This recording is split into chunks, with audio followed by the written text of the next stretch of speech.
Halo, saya Putri Ananda. Di kesempatan ini saya akan menjelaskan mengenai konsep dualisme dalam ekonomi pembangunan. Konsep dualisme pembangunan adalah pandangan yang menggambarkan adanya pemisahan antara sektor ekonomi yang maju dan berkembang dengan sektor ekonomi yang tertinggal atau belum berkembang di dalam negara atau wilayah. Konsep ini umumnya digunakan dalam konteks pembangunan ekonomi dan sosial. Dalam konsep dualisme pembangunan terdapat dua kelompok atau sektor yang dapat dibedakan, yaitu 1. Sektor maju. Sektor maju merujuk pada sektor ekonomi yang sudah berkembang dan memiliki akses yang baik terhadap sumber daya, teknologi, dan pasar. Sektor ini biasanya terdiri dari kota-kota besar, wilayah memiliki infrastruktur yang baik, dan sektor ekonomi yang terhubung dengan pasar global. 2. Sektor tertinggal. Sektor tertinggal ini merujuk pada sektor ekonomi yang masih dalam tahap perkembangan atau belum berkembang.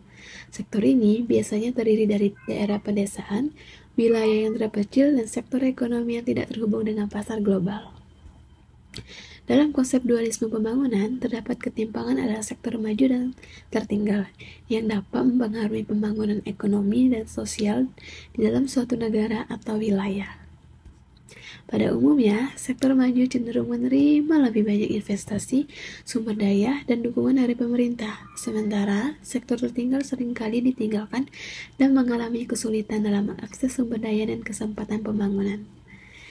Dalam beberapa kasus, konsep dualisme pembangunan dapat menciptakan ketimpangan yang signifikan dalam hal pendapatan, ketegangan sosial, dan ketegangan antara daerah perkotaan dan pedesaan. Oleh karena itu, konsep dualisme pembangunan menjadi isu yang kompleks dan menjadi tantangan dalam upaya mencapai pembangunan yang berkelanjutan, eksklusif, dan berkeadilan. Upaya mengatasi dualisme pembangunan ini meliputi kebijakan yang berfokus pada pemerataan pembangunan, redistribusi sumber daya, peningkatan akses terhadap pendidikan dan kesehatan, serta pembangunan infrastruktur yang berkeadilan. Beberapa upaya yang dapat dilakukan untuk mengurangi dualisme dalam pembangunan ini antara lain adalah meningkatkan akses terhadap pendidikan, keterampilan modal bagi sektor tradisional atau informal, mengurangi hambatan regulasi pada sektor informal, serta mengembangkan infrastruktur layanan publik di wilayah pedesaan.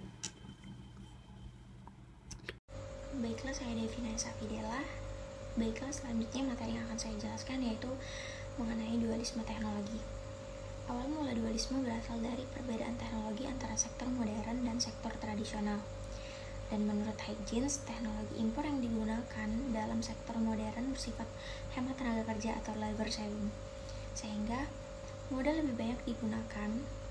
Keadaan ini berbanding terbalik dengan keadaan sektor tradisional yang ditandai oleh penggunaan metode produksi yang padat tenaga kerja. Lalu, kurangnya pembentukan modal pada sektor tradisional menyebabkan perkembangan sektor ini sangat terbatas. Selanjutnya, dualisme teknologi adalah suatu keadaan di mana di dalam suatu kegiatan ekonomi tertentu digunakan teknik produksi yang berbeda dengan kegiatan ekonomi lainnya, sehingga menyebabkan perbedaan tingkat produktivitas yang sangat besar. Dan lalu dalam hal ini, teknologi modern sangat berperan penting. Selanjutnya, teknologi modern yang dimaksud di atas berkisar pada sektor industri pertambangan, industri transportasi, dan sebagainya. Sedangkan kegiatan ekonomi yang tingkat teknologinya masih rendah, yaitu seperti pertanian, industri rumah tangga, organisasi produksi tradisional, dan lain-lainnya. Dan lalu contohnya, masuknya mesin tanam padi di Indonesia. Itulah yang berdampak positif atau negatif di Indonesia. Dualisme sosial menurut J.H. Becker, suatu pertentangan sistem sosial yang diimpor dengan sistem sosial pribumi yang memiliki corak yang berbeda. Sedangkan pengertian lain, dualisme sosial adalah suatu kondisi di mana masyarakat terbagi menjadi dua kelompok yang berbeda secara signifikan dalam hal akses terhadap sumber daya dan kesempatan dalam kehidupan. Biasanya, dualisme sosial terkait dengan kesenjangan ekonomi, pendidikan, dan status sosial. Dalam konteks ekonomi, dualisme sosial dapat terlihat dalam perbedaan antara kelas sosial yang kaya dan miskin. Kelas sosial yang kaya memiliki akses yang lebih baik terhadap pendidikan, pekerjaan, dan layanan kesehatan, dan sumber daya lainnya yang dapat meningkatkan kualitas hidup mereka. Sementara itu, Kelompok yang miskin cenderung memiliki akses yang terbatas dan kesulitan dalam memenuhi kebutuhan dasar mereka. Sementara itu, dalam konteks pendidikan, dualisme sosial dapat terlihat dalam perbedaan antara sekolah elit dan sekolah biasa.